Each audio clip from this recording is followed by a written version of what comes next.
semtelage yauya mhondoro iguru yepamudzi KingCee FAYAH ndoti zita handichinji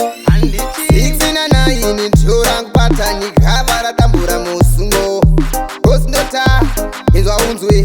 yayaya KingCee kunyangwe ndati ukangotamburawo asi ndaida usazobate mishokai tarambano remangwana zokutaziraibata nyoka mhenyu muchitogaya muri kuita zvezvino asi so zvinoita upenyu zvino ndati vakuva vakunge munyu asi ndati muchibata nyoka mhenyu maitogaya muri kuita zvezvino asi so zvinoita upenyu zvino ndati vakuva vakunge munyu tikatirangarira zuva kubva pekutanga zvino makaromba makabata zvese mukapedza hama zvino makugara zuva ndati muchitemba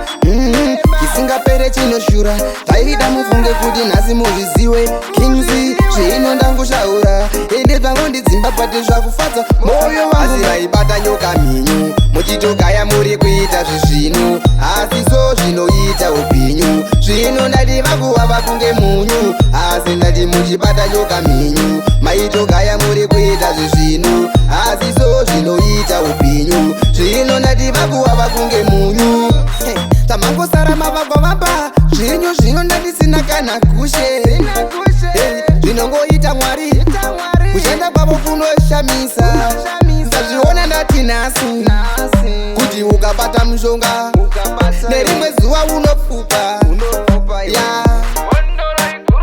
asi vaibata nyoka mhenyu muchitogaya muri kuita zvezvino asi so zvinoita upenyu zvino ndati vakuva vakunge munyu asi ndati muchibata nyoka mhenyu maitogaya muri kuita zvezvino asi so zvinoita upenyu zvino ndati vakuva vakunge munyu